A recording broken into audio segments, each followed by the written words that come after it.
people. So, as promised, AJ hit me up and was like, "Do you want to cover this new documentary, The Last of the Winthrops?"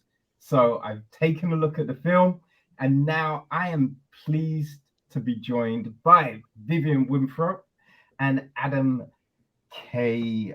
Singer. So, they co-directed and co-wrote the piece.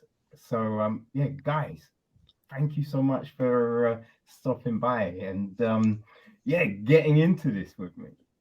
Oh, thank you for having us. This is amazing. Our first interview. So It's too much pressure. Well, we did have a Q&A actually a week or so ago when we released the film theatrically here in LA, and that was a good icebreaker, right? it was. Yeah. So what's this experience been like so far for you guys? Well, Vivian, I mean, this has been a big journey, a big kind of change of life for Vivian. So, I can kind of hand it over to her right now, and then I can kind of get into sort of, you know, my experience after. Well, That sounds like a good way to start. So yeah, Vivian, why did you decide to document all of this, right? Put it onto the screen for the whole world. I know, right? I'm generally, I know I'm generally pretty private, so this was a, complete turnaround for me. I just remember it was a couple years after I found out about my new family that I thought this is so crazy. Only in a movie would you see this kind of story. And then the light bulb went on, like, movie? No, I'm not ready to do a movie, but at least a book.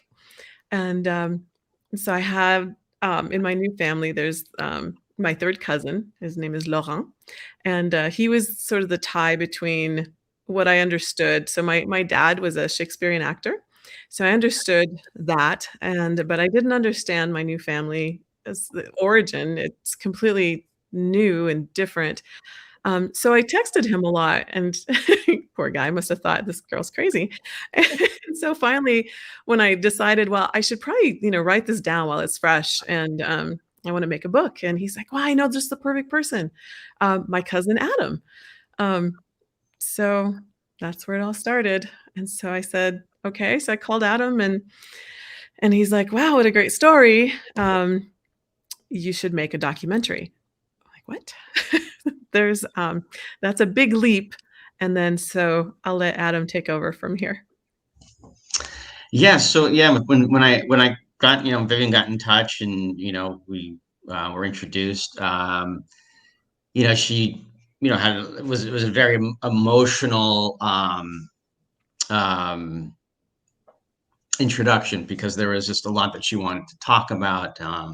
She didn't really know exactly how to go about navigating the world of storytelling, because she came from, by trade she was a dentist and worked in that world for her most of her career. And so this was a huge endeavor for her. And of course, I listened to kind of the whole story, and we met in person. There was a lot of back and forth, and of course, I can tell that she was just kind of a little apprehensive of how to do it, and scared. But I think the fear of the whole thing was really intrigued her, of wanting to use this a platform to heal, really. So by making this movie, there was a vehicle for her to heal from kind of what had happened, this revelation, this discovery that she had of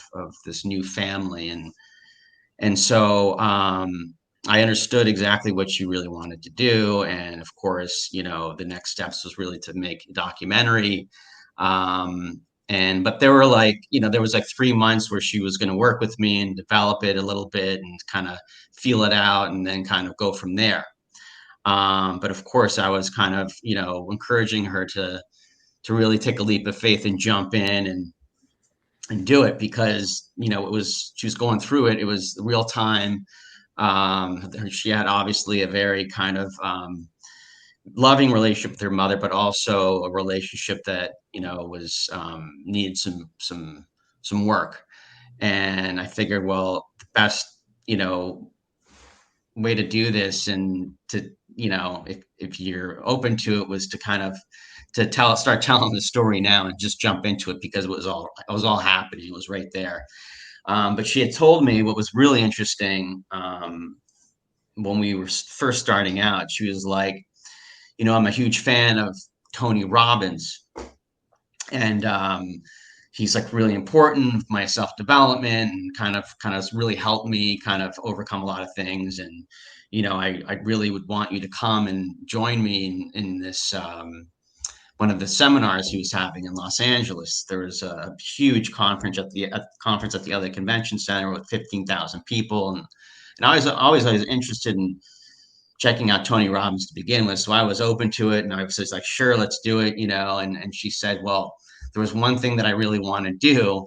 And I said, what's that? She says, well, I've always kind of chickened out in the past, and I'm determined to do it, but I have to do the firewalk. And I was like, firewalk? I'm like, what am I getting into here? And she said, well, you have to walk on these hot coals. And I was like, okay, that's that intrigues me, because part of me was like, that's crazy. Like, I'll just burn my feet and all this kind of stuff, and that would be a disaster, and we'll never make this documentary, right? So I was like, okay, I'm in to do this, and, you know, maybe we can film a little bit of it. So we brought the art DP at the time that we were going to use, and anyway, we get to Tony Robbins, and I've never been through this before in my life, and I'll try to expedite this whole story. So one thing I learned at Tony Robbins is that there is like this energy that they really live by, and it's like energy that you're not used to in your daily life. So part of it feels weird when you walk into something like this. And there's a lot of high-fiving. There's a lot of these things that are happening that you're kind of taken back. It feels a little bit awkward.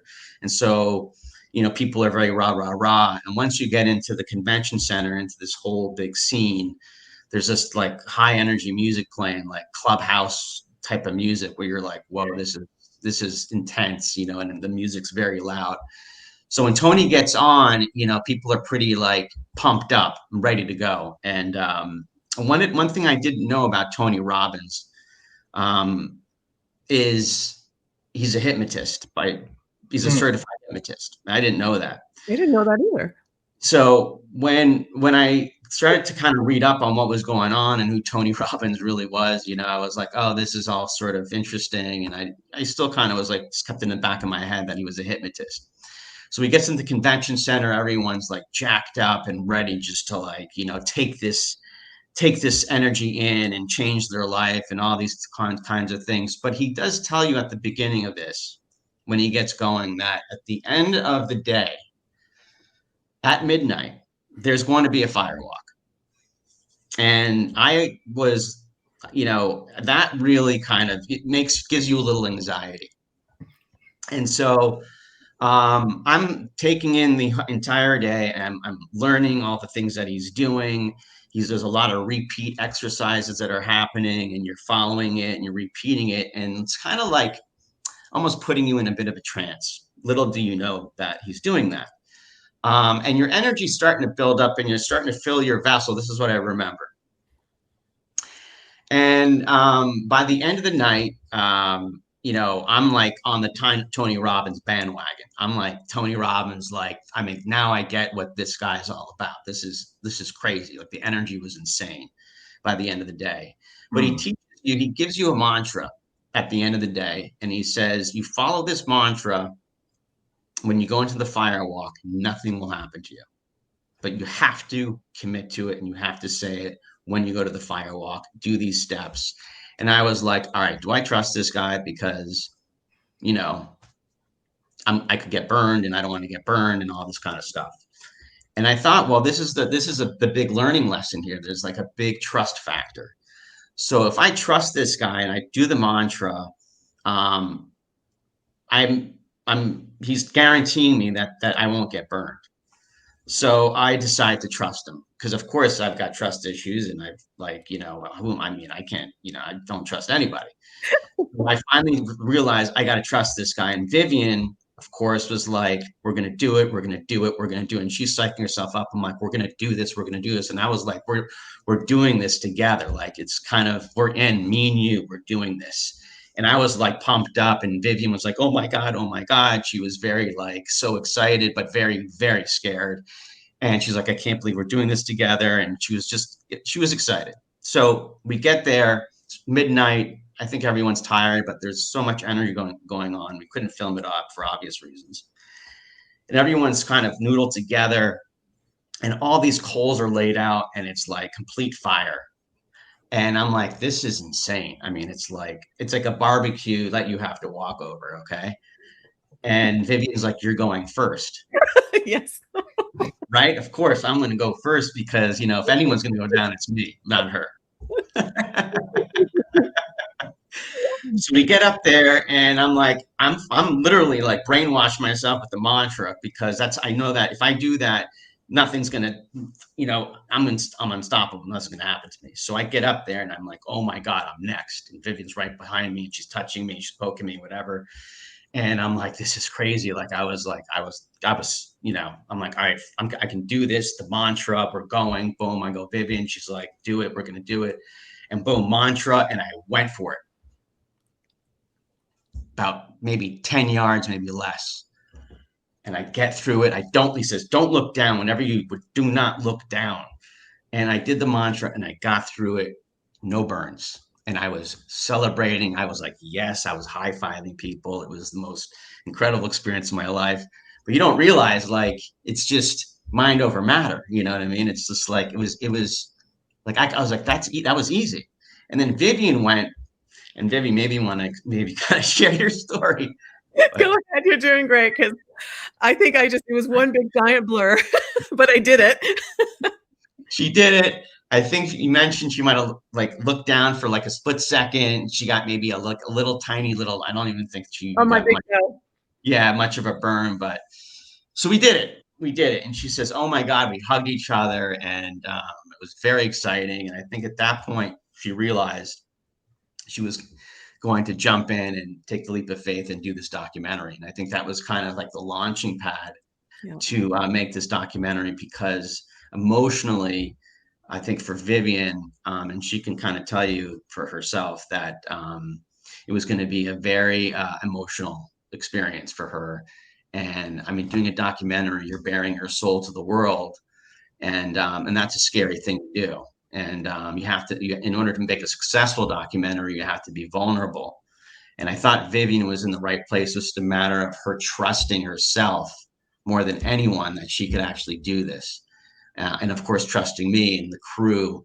And the last thing I'll say here is that we had two incredible other guys that worked with us, the production sound mixer, and our DP, and it was just three of us. But this documentary, we brought so much production value because these guys were so talented that we made it look big, and like as it was this complete cinematic experience with the photography, as you saw, and then this guy Ash Sutton, who was the production sound guy, really started wearing all these different hats and pretty much kind of saved the production. I think this guy really kind of was there for Vivian emotionally and really kind of helped her in ways I wasn't capable of doing. And so anyway, that was the beginning of it. And Eduardo, of course, the DP, was incredible. It was impossible to do 3 weeks every day with no help. 2 cameras, a drone, traveling, downloading footage, maybe 2 hours of sleep a day. Was extremely difficult emotionally, mentally, to get through that. And anyway, we did it together. So and we did. It was so incredible. And you know what I got out of the whole Tony Robbins thing is what you focus on expands, and the trust that that Adam and I built together. And it's carried us this far, and we have a movie, we have a Mm. documentary, and thank you. Yeah, you know what this felt like when watching it? Have you seen, I think it's Brian Fogel, Icarus. Have you seen that? Yeah, it's great. I know Brian. I actually know him.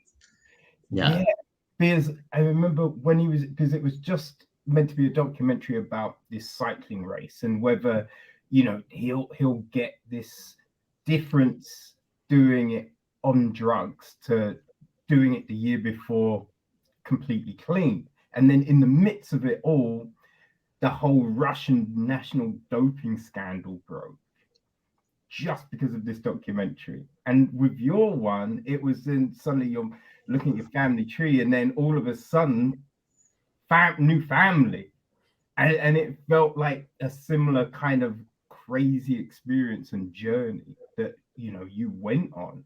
Like, what was that like when you first realized that, yeah, you had this other family out there? The first 3 days were, I can't even describe.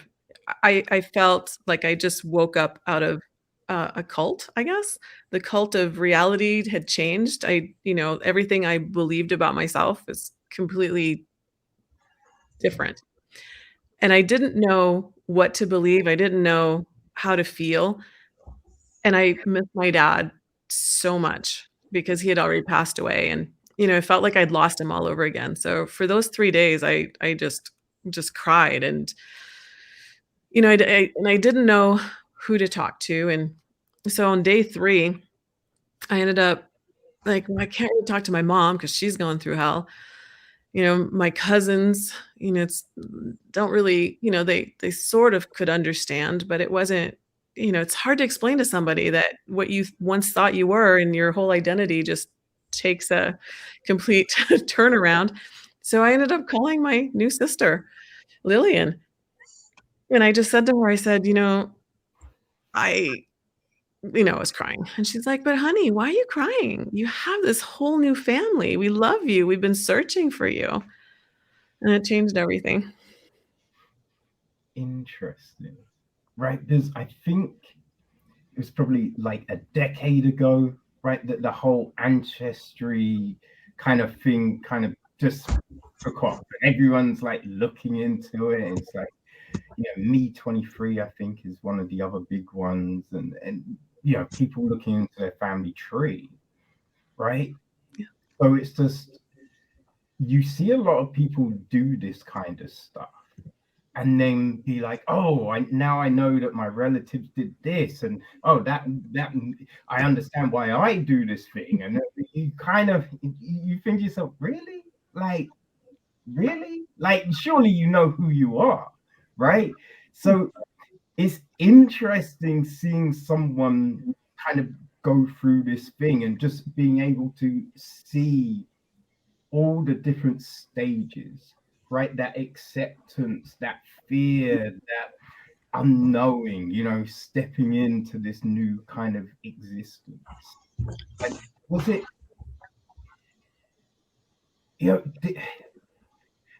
once you spoke to Lillian, right? How long was it before you kind of then felt like you were back on solid ground? Oh gosh, what a great question.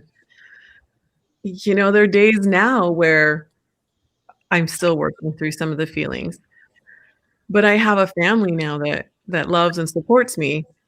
There are times when I'm like, oh, I wish I'd asked my mom about this, or gosh, I wish my dad was alive so I could ask him about that. And it turns out my biological father, he passed away also, so I never got to meet him. So it would have been amazing to meet him, but my sister said, "Hey, it wasn't meant to be, and don't spend any time worrying about it." And so it comes back to that, what I focus on expands. If I focus on all the amazing, incredible love and discovery of who I am, and then that's what expands. So the understanding, the just it's I'm still on a journey. And so part of what I'm hoping to explore for the next film, and I can't believe I'm saying that. Okay. The new film. Okay. The sequence. Well, that's interesting. But there was a couple of things that at the beginning that kind of comes across, right? That you have been on this kind of journey of kind of self-discovery. Like your job got made null and void, so now you're like, that was kind of who I was.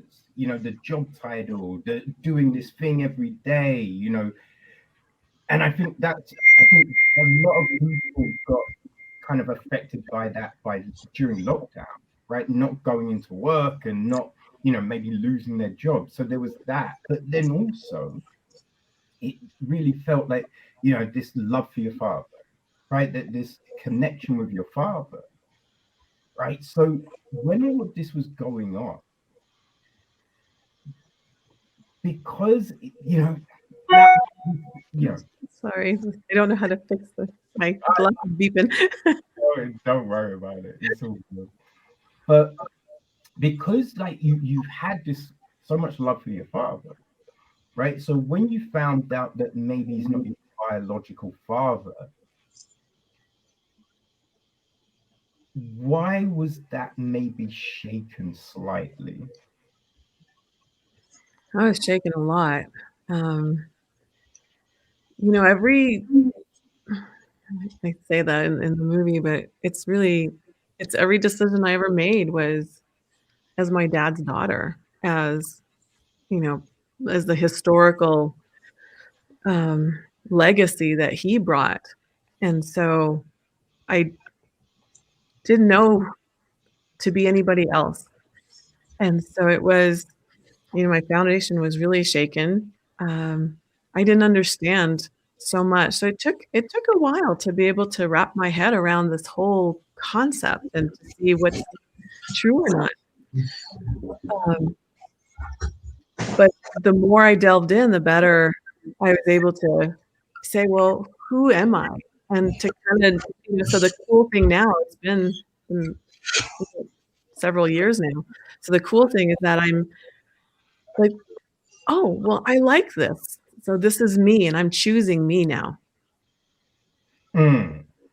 Yeah, because it definitely felt like there was a lot put on the Winthrop name, but the actual, the love that your dad had for you, right? Like, was that not like an anchor? That this thing that, because the fact that he's not your biological father, he was still there, right? Yeah.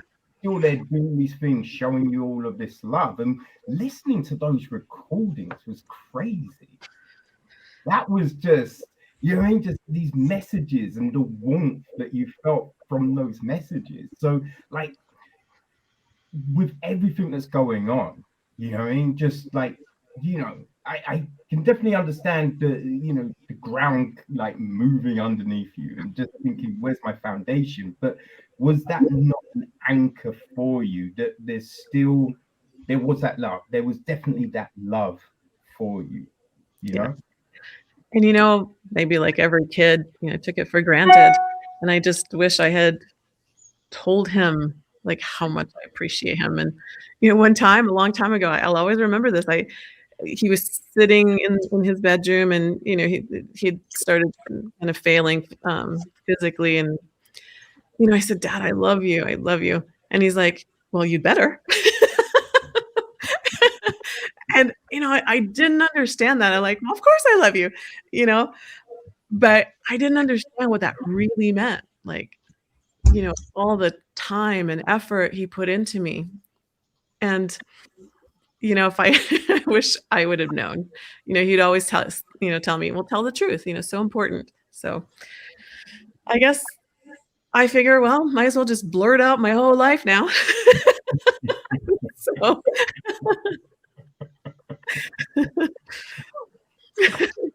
that one's for you, Dad.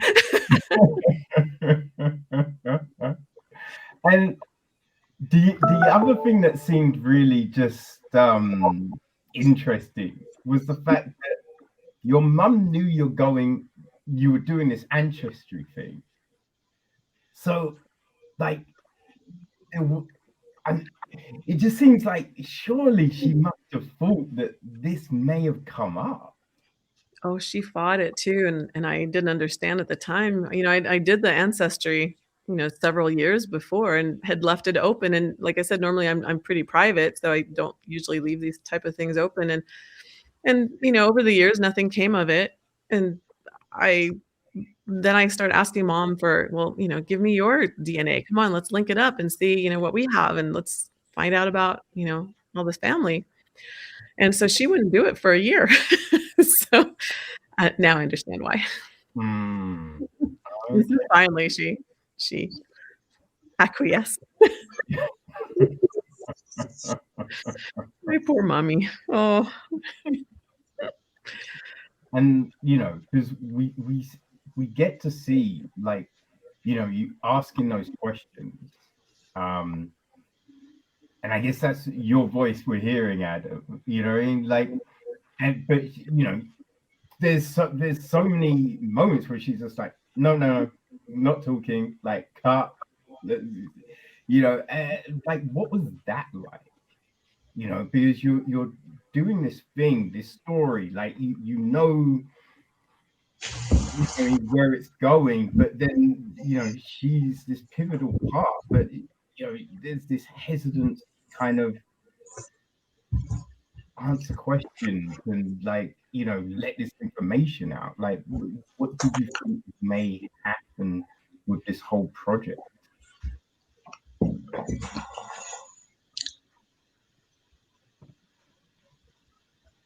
Talking to me? Mhm. I thought Vivian was answering. That was all yours. It was when you were asking mom about Armand, and she, you know, she didn't want to talk about it.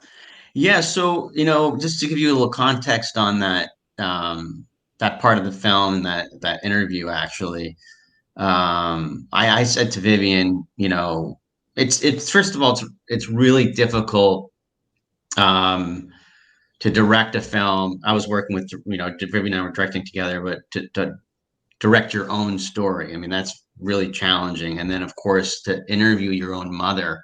So I knew that, you know, because I'd been through the process before, I told Vivian, I said, listen, I think it's best if you leave the house for like an hour or two or whatever. I'll let you know when it's done, because I thought, you knowing, you know, the dynamics of the relationship, that she probably would have gotten, maybe, I don't know, it wouldn't have worked, I think. So it was so Vivian was like, no problem. So she left the house. It was hard. What's that? Oh, it was so hard. Yeah, she left the house, and of course, you know, allowed me to be there with her mother, and I figured, well, maybe I can kind of open up some doors here with the mom, and which I did. And I thought, like, it was like, maybe like sometimes in a documentary, it's like you get that one opportunity, and to get that interview with someone that really doesn't want to be on camera, that really doesn't want to be, you know, filmed, especially about this, to open up about, you know, kind of what had happened. Hmm. And so I kind of went for it, and it took us some time to kind of get there, but she, you know, started opening up more and more, and then finally I had to hit her with some questions that I knew she probably wouldn't want to answer, but you kind of have to say it anyway, because that was the, like, a pivotal point in the story, in this whole journey, that if we didn't get that, if we didn't address it, it's like, well, kind of, how are we going to really sort of tell the story? You need to kind of, there needs to be some conflict, you know what I mean? And so, you know, of course, I asked her about, you know, her relationship with Armand, and, you know, she wasn't comfortable opening up about that. And sometimes when you don't want to say anything, it's sometimes enough. So the fact that she says, you know, that's it, cut or whatever, you know what? that's all we needed, because that's sometimes saying nothing means so much more. And and of course the whole, yeah, anyway, is that, I mean, did that answer your question a little bit, sort of kind of what happened there? Yeah, yeah, Yeah. yeah. No, that's cool because at the end of the film, we then get the other moment with Vivian and your mum and the video call and everything like that. So there's bits where you think, oh, are we gonna find out about this? And like where, and so we do get the answers. It does Yeah. all come out, but it's like it's very interesting in how it does, and like the revelations about your dad in Paris, and going through having as a boy going through the room, and just that whole thing. It was just like, what? Like, And my mom, she agreed to do the documentary because she did it for my dad. And she, wanted to honor him and let her know how much she, loved him. And so when she's explaining, what my dad had to go through, she really felt his pain. yeah, yeah. I mean, those things definitely come across, and the the way it does unfold, right? The things that we learn, you kind of think, yeah, a lot of relationships go through those situations, Mhm. So it's a bit like you can see how it could happen, right? And then with the other stuff you learn, you'd be like, well, it's kind of the only way that you would be here, what I mean? So it's a bit like, well, what I mean? Like things happen for a reason. Well, one of the greatest things that actually came of it is, so focused on myself, like what I went through, my feelings. Oh, I'm the victim here. And so, and one day I woke up and like my mom is really struggling, and it took a while, and I feel so bad because, it took me, it took me a while to be able to talk to her, and she, it was hard for her. She's not, super open, and the decision she made is so courageous to be on film and to support me, and I'm gonna cry. Oops, sorry. No, it's all good. Oh, I wasn't gonna cry. Where's the Kleenex? Sorry about that. No, it's clearly this was like this really emotional journey for you, and so yeah, crying's just a natural thing. You know what I mean? Yeah. Yeah, no, I just to add to what Vivian's saying about, her mom, and I think sometimes in life, it takes us a lifetime to release things that you've been holding on to for so long that could get us sick. Like we don't realize, like, oh, I'm getting old, my cells are, degenerating, and then these all these things that can get me sick. But really, it's kind of the stress and the anger and the regret and all these things that kind of build up in you that I think really um, ended up, I don't, making Vivian's mom probably more unhealthy than she probably could have been. You know what I mean? Like, Well, she had rheumatoid arthritis. yeah, I mean, there were things happening, but I think that the film, and I really believe this, at the end, that I think there was a lot of release that happened. I think talking about it and kind of, hacking away at it with her and showing up and filming, or showing up to help Vivian with some stuff at home that we were working on, documents that we had to put together and organize, photos we had to go through, and just being around the mom and getting to know her and building that relationship. There were moments when I was just with her mom where, she would ask me my opinion on something, of how to deal with something that she had to deal with Vivian on, and she would just ask me. So you can tell, like, she was starting to open up. She was starting to trust me, and I think by the end, me and her, we started. She was playing music. She wanted me to listen to her music at the end. We started to dance a little bit, and this is when I was going to, I had to get a bunch of photos for the film, and we were like dancing to some music. She had, she was a classical trained pianist, and, I listened to some of her stuff, and she, at the end, she was, I think, starting to let go finally, you know what I mean? Like, be free and accept the whole situation, because I think she at the end of her life, she was okay with everything.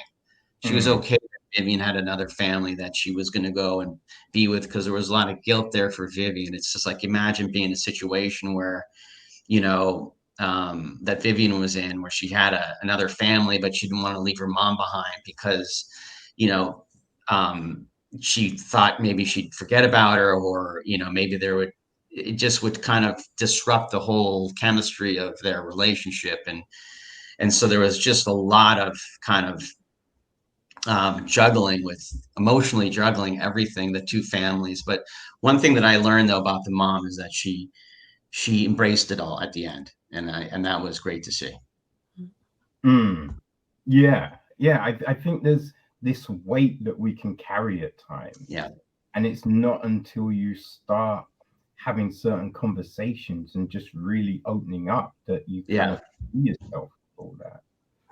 Well, my dad would always say, we all have a cross to bear. And I told my dad one time, I said, it doesn't have to be a mahogany cross, let's make it a feather cross. So, there comes a point where, it's time to delve in and go through it. And on the other side, there's peace. No, for sure. Definitely. Now, one thing that I kind of wondered as well, right? Because when you see you with your mom and your dad, you do look a little different.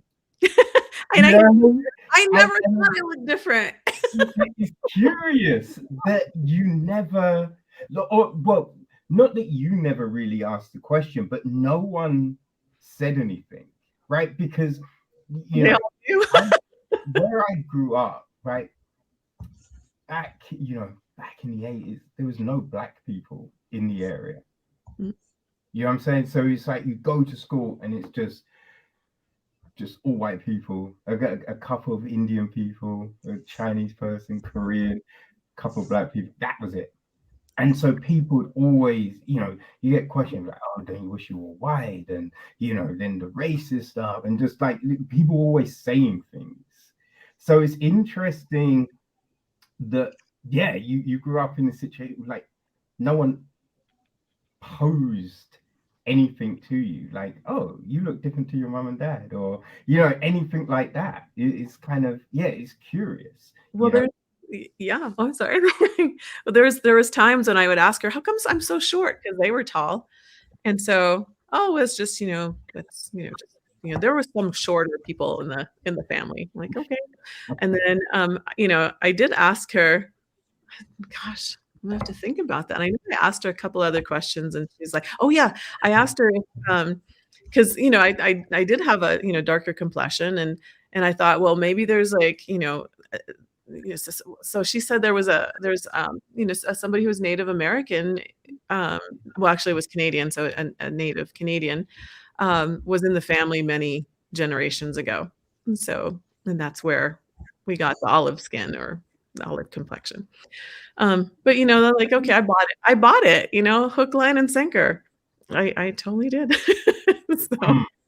Well, I mean, there is that in a lot of family trees, and you do see like some slightly different complexions and things like that. So if you ask a question and someone says, oh, it's because, I mean, I can definitely see how you'd be like, oh, okay, that's it.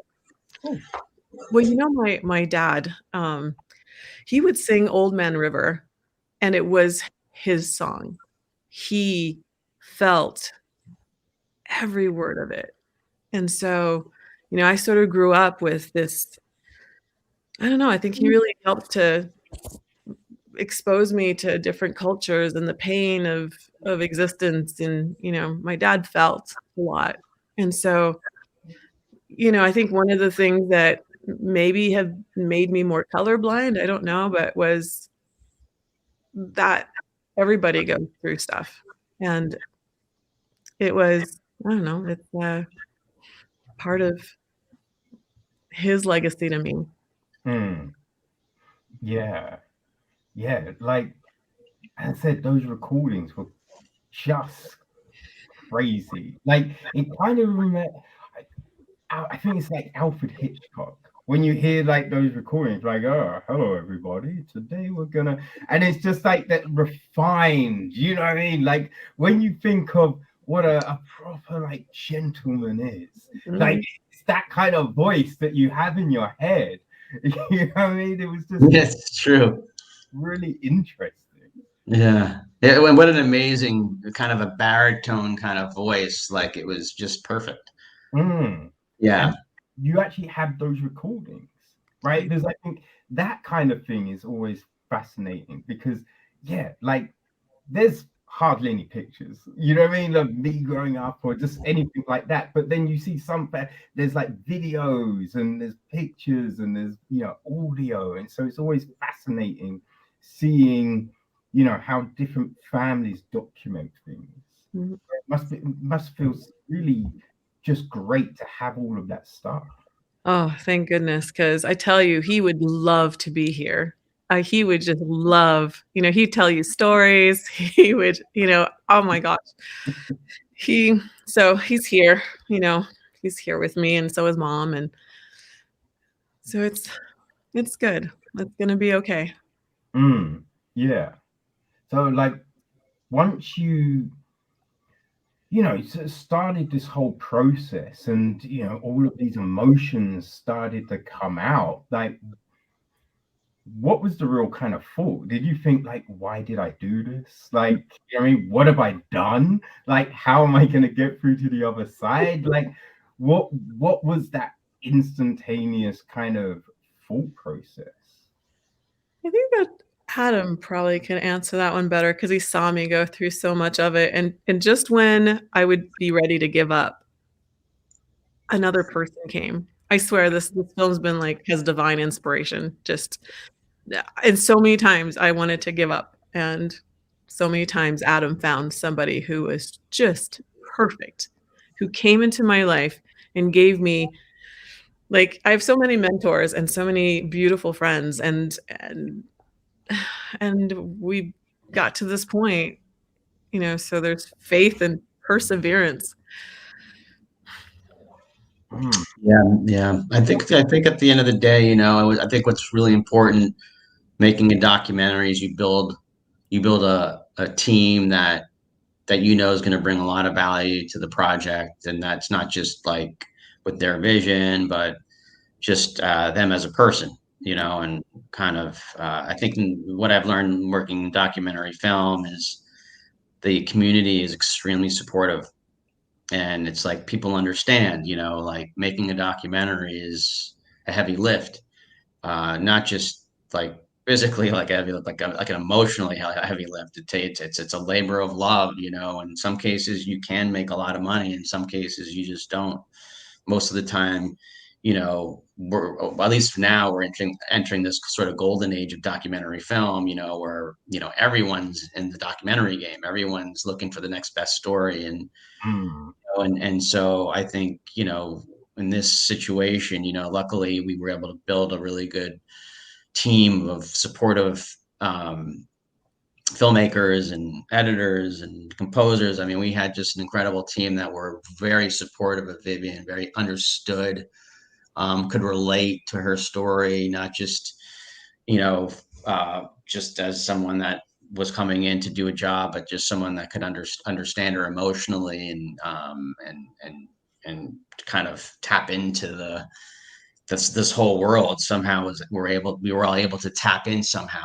I think that's what you do. You end up tapping into this sort of world and energy, and Mm. things happen. You know what I mean? Things just happen. And that's the unpredictability of working in the documentary world. Stories just organically unfold, and Mm. things that you don't know that are going to happen, and you get them on camera. So it's like it's such a weird world to work in, because you just don't know what's going to happen sometimes. So And I want to give a shout out to, Doug Blush, because he's the one that said, "Oh, why aren't you using your dad's tapes?" And so he changed this whole documentary to make it so personal, and then bringing in Christopher Seward. Oh my goodness, such an incredible visionary. Um, and at first, the film was really about my dad. I just wanted to make a film to thank him for raising me. And he's like, no, this has to be about you. And I'm like, no, don't do it. And so, so it's been a big, journey for me too, to open up and to, but Adam has been so supportive and incredible producer and co-director and writer and, friend. So, and then his family and his wife, and, just incredible, the support that, she's given this project as well. So. Yeah. I mean, this is done with a very small team. And I think one of the things that you do when you go through something like this, where it's independently, financed and, produced and all those things, is that it becomes a family and friends experience, where you're starting to pull in friends and family, and some of those friends and families are that are even not in the entertainment industry, have these fresh eyes to really, look at something to understand as an audience, like, how does that sit with you? What's your take on this, or whatever it is. So there was a lot of people that helped us kind of along the way to really kind of shape the story. And the glue that really has held us together is Sergio Miranda. He's our editor. Yeah. The editor, our editor really is a Zen master, Buddhist monk. He doesn't even know it. Exactly. But you have to have extreme patience to deal with a story like this, with someone like Vivian, who is so close to it, and obviously hypersensitive to kind of what was kind of happening, unfolding in her life at the same time. It's hard to be so close creatively and to be so emotionally involved. It's for an editor to really handle it the way he did was unbelievable. He went into my head and just took the things out that I couldn't even speak, but I would try and explain, and then he'd be like, oh yeah, this is blah, blah, this is what you mean, this is what you mean. I'm like, oh my God, you're incredible. So incredible, and also, like, he organized and put everything together. So our graphic artists, oh my God, Alexi Teroff and Alan De La Rosa, just fantastic, phenomenal people. Just everybody just that has come, and there's all these people I wanted to mention today. So, but they're incredible. They helped, they helped weave this amazing story, and not to mention my brothers and sisters. Yeah, I don't think we talked enough about this incredible other side to Vivian's family, this French Jewish Moroccan family that she is now a part of. Yeah, like, what has that experience been? Because I think at the beginning you talk about being an only child, right? And I think your friend Andre mentions it, and then suddenly you're not. Yeah. Right? You've got brothers, you've got it's a freaking huge extended family, and it's really, like, when we see all of that, it's really interesting, because Lillian's just like, oh, we love her, and I don't know why she might think anything different, and blah, blah, blah. But it's her daughter that says that real profound thing of just like, well, she might not know love in this way, right? Which was just like this simple thing, just this little simple thing. But I think it's just like, sometimes I think we look at things being like, well, that's how I see life, so everyone should see life like that, right? But it's not until one person makes this one comment that you're like, I've never looked at it like that before. So yeah, how long was it before you could experience love in the way that, this crazy, huge extended family was showing it to you? You know, at the beginning, I didn't know how to be a sister. I didn't know how to be an auntie, and I'm still learning. I'm still learning. And, sometimes I kind of retreat on the inside and then it takes all the courage to come back out, so it's, I'm learning and I'm learning to, say what I feel and to listen to how others feel. And, it's it's a big, big family. Everybody has a lot of opinions and it's cool, you know? But under all of that is they have this love that I can't even begin to explain, you know? It's it's incredible to be loved, to accept, to be loved. It's, and even though it's like it's been, years now, but sometimes I still work on it, like, it's okay, it's okay, it's okay to be loved. It's okay. That, I mean, yeah, I think when you're used to doing things in a certain way, right, you become accustomed to this thing. So you build up these mechanisms for coping and dealing and just getting through life. So when someone, and we get these false starts, right? People come into your life and you put your trust in them and then they let you down, or they don't quite live up to that expectation that you had. And it's not until then this pure thing, this purity finally like surfaces, that then you're like, whoa, what is this? It's like I was recently just really ill, and I've been seeing this girl, like, just everything changed this year. This has been a crazy year. And I started seeing this girl at the beginning of the year. And like early on, I just felt like, man, there's this connection. Like, I really want to get to know this girl. You know what I mean? And so, we've just been doing a lot of different stuff, and, we went away recently, but yeah, I got really ill.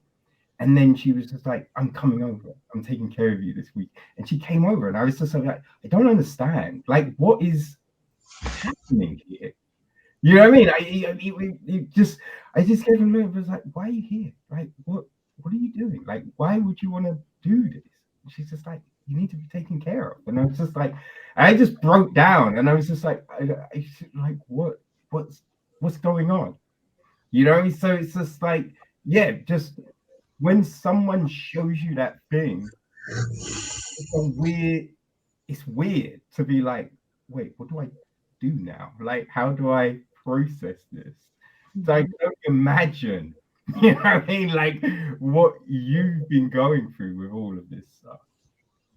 It's been really cool. It wasn't until, we had the movie put together, but it wasn't until Adam found Shai, and he found Shai Rozoff, our composer. We found it, through Catherine, who's been such a support for our film.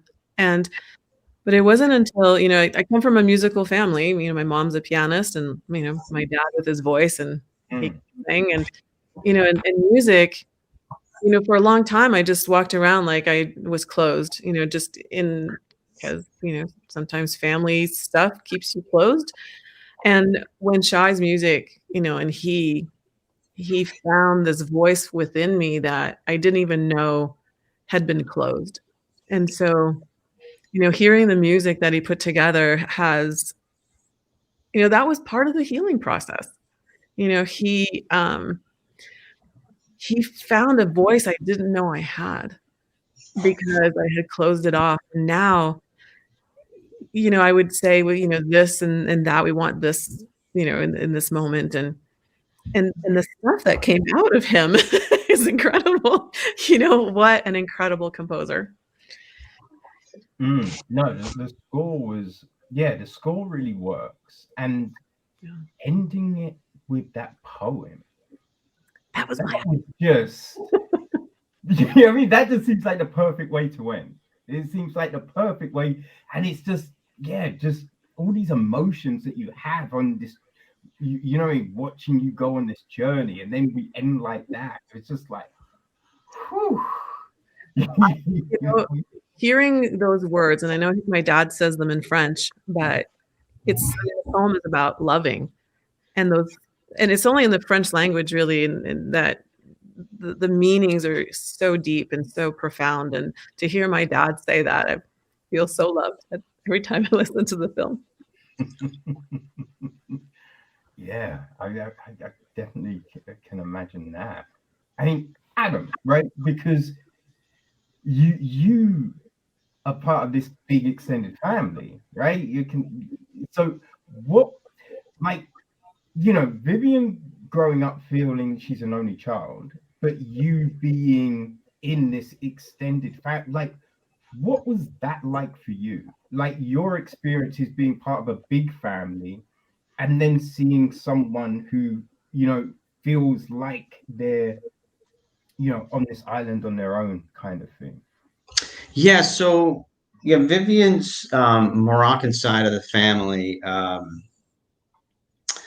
don't know what the family line is, but yeah, my cousin's father, I think, has some connection over there. But funny enough, yeah, my mom's side of the family, they're all French Jewish Moroccans. So yeah, Vivian and I have that side of our families that are the same. And so I understood that. I understood, the whole, because I'm Jewish, and of course that's part of who Vivian is, and having these French Moroccan Jews that are on her dad's side. I mean, listen, the French Moroccan Jewish people are the most loving, passionate people that you can find on this planet. They're hot blooded, fiery, very family type of people. They love everyone. They would give anyone a meal off the street. They're all about love thy neighbor. The French Moroccan Sephardic Jews are very much like that.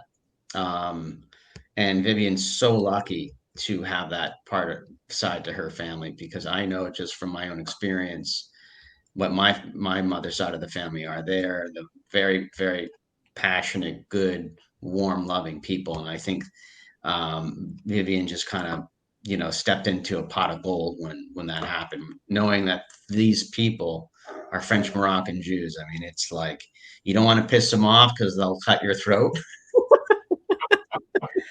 You know what I mean? But at the same time, they will love you. They will take their shirt off for you, and they will, protect you and make sure that, nothing will ever happen to you. They'll open up their arms to you no matter what, with unconditional love. And I see that with Vivian's family. They've really opened up their arms to them, and they really welcomed her in, and it was beautiful to see that. She's very lucky. She's very lucky. Yeah. And I grew up Catholic, so it's like such a different, putting the pieces together of, who I am, who I choose to be now. It's pretty cool. Now, what, like, to you, because you said it's like this experience now of like learning to be an aunt, learning to be a sister. Like, what does that mean to you? Like, what is being a sister? What is being an aunt? Right? Because I think, like, family, you kind of feel like it can be so different. It can be these people that you don't really connect with, or it can just be this huge friendship. You know what I mean? Like, you can have family with friends. You can, you know what I mean? So what does sister and aunthood, what does that mean to you? I wish I had the answer. I'm still discovering that. That's what I'm working on now, because, I don't know. I don't know yet. They put up with my questions, which is amazing. Lillian will let me text her like, well, what about this? And what does a sister do for that? And,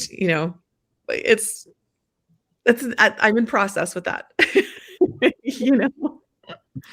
and I can't wait to spend, more time with them, because they're all far away. I'm in Arizona and they're far away. So I'm looking forward to spending time with them. Okay. Like, is it, because, it seems like you had a really close friendship with Andre. So is it kind of similar to that? in your head, kind of, building that sort of connection with these people? Well, with Andre, I've known him for like 33 years. So, you know, so definitely he's probably the most stable relationship I have. And so I can always, like ask him what he thinks. And he grew up with, they're all boys in his family. So he has no concept of women. He's so, if I talk football, we're good.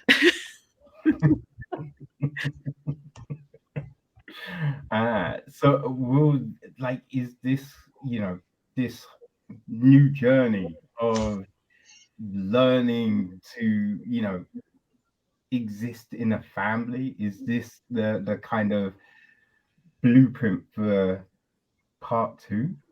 Well, that's definitely part of it. It's definitely part of it. It's, yeah, how do you end up healing in with people you need to build relationships with? And, and it goes back to, what I focus on expands. I want to focus on family. I want to focus on, finding all the pieces to be grateful for.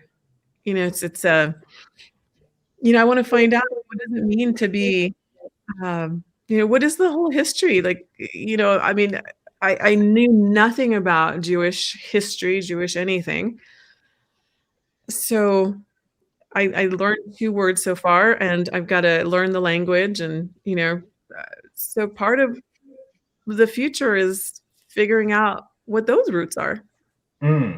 So you're really gonna, what I mean? You're really throwing yourself into that aspect of it all as well. I want to. I feel like I'm ready. I have a real stable foundation with my dad and my mom now. I feel complete in that area. And now I have the foundation now to feel secure in exploring this new part of me. Interesting. Now the documentary is done. Adam, do you feel going documentary to book, right? Was that the best way to go? Like, what do you think this would have been like if it was a book? You know what I mean? Yeah, I mean, you always want to do it the other way around, right? You want like the IP to be based on a book and, all that kind of stuff, which is always a good thing. But Vivian had a set of journals that she really was determined to turn that into, a book. And that's really kind of what inspired her to make this. But yeah, Taunt Vicky. To do it this way now, right? This lady Taunt Vicky was an important part of her father's life growing up, had these war journals, but which were, I think you saw in the movie, but the do it this way is interesting because now she's got all this information that she didn't have before, where she can now pour into sort of a spin-off on the film. It doesn't have to be like the film, because if it's like the film, it's like, what's the purpose of writing the book? You know what I mean? You already know what happens.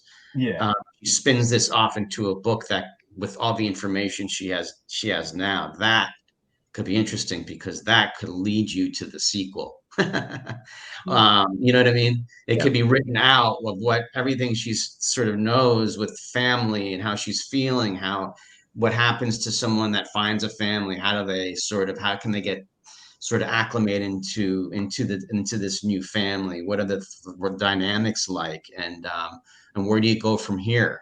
You know what I mean? Religiously, spiritually, love, all these things. And so I think it's a good sort of launching pad to write a book for sure. Mm-hmm. Yeah. It just seems like there's so much fertile ground with all of this that you could do so many different things. Yeah. And there's so many people that it turns out that they have similar experiences. That was a surprise. And so it's, when I showed the film and, went to the film festivals and, people came up to me and they had similar experiences, not like mine, but like theirs. And, and that is fascinating because, just being able to have a place maybe where people can share or talk, or having, there's these beautiful Facebook support pages. There's a lot of opportunity for healing, and I know that I've used the film to help myself, to heal and to be more in touch with who I am, and to find myself. And it's I'm still on the journey, but yeah, writing the book is definitely part of what I need to do to continue. Man, it is, yeah, it is such a fascinating thing. And it must be, having that experience, right? People connect with you and be like, oh, yeah, I've had a kind of similar experience. And that it must kind of, because I guess at the beginning of this, there is always that question of who's going to want to watch it, right? How many people will like gravitate to this? Because I think, and as you said, look, there's so many documentaries now and different places where people can view and consume these stories, which is great. But now with all that choice, right? And just think of how many different friggin' streaming platforms there are now. It's kind of crazy. So it's just like, with all that choice, why will people gravitate to a certain story? So the fact that people must feel pretty huge. Absolutely, absolutely. I think it's a very competitive marketplace, and every streamer's looking for that headline story. You know what I mean? Like, how big is it in the news? You know what I mean? Can it take down the Russian government? You know what I mean? Like you see in Icarus. I mean, how impactful can it be? Worldwide, like, or just in somewhere just in time, how impactful can a film be? And I think, when you get past the clutter, and for this film, we had to do some of our own promotion and marketing. And I think Vivian's really committed to that and putting the film out there. And the fact that she's taken this leap of faith and into doing that is now giving the film an opportunity to be on a podcast like yourselves, and being in Deadline, or having it exposed now to the world, where people are starting to resonate with a story like this. You know what I mean? So it needed a little bump to get out there, and to get past some of that clutter, and so buyers can take notice of it, and see what this film is for how much, all the work we put into it, and the story itself standing on its own. So I think that I mean, it's, here we are. I mean, I think we've done everything we can to make this story the best version it could possibly be. And our hope is that we'll get a nice audience to come in and see, and people could talk about it, and hopefully it will, people talk about it for years to come, and use it as a sort of a staple film for this kind of movie, this Trevor genealogy type film. Yeah, I think it's like it's this human component, right? Someone going on this journey, which is the real compelling kind of part, right? It's stories like this, I think, that people gravitate to. You have things like Searching for Sugarman. And was it Three Brothers? Like there was that documentary about those three brothers in different parts of the world, and then they find it. It's like these fascinating things that kind of just draw people in.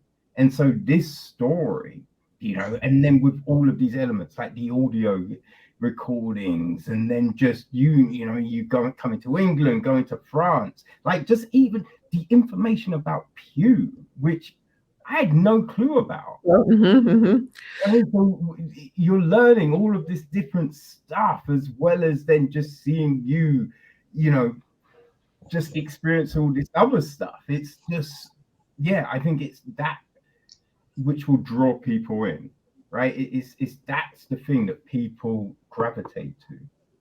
The one hope that I really have, and that was the main reason for doing the film, is now Mom and I were able to talk. Imagine just I know I've always had these sort of lofty goals that, can we, talk to each other. But imagine if, somebody in the family starts to talk to somebody and you open those lines of communication and, you start in a small place and you start talking on something that you can build a foundation upon. And, if somehow somebody will have, maybe I hope that our film gives somebody the courage to open up and to talk about, feelings and work through emotions and also not just understand, our own self, but understand the people that we love and that we care for and build those bridges of understanding. Mm, yeah. No, I think it's stories like this that do help that process, right? Because that's the thing. You watch something and then you want to talk to someone about it. You're processing it, be like, yo, have you seen this thing? And like this happens. And then it's just like, oh, yeah, I recently connected with like this long distance, and it's these things open up, and just suddenly it's like this this crazy domino effect that happens. So yeah, I think I think that's what will happen with this, which must definitely feel good.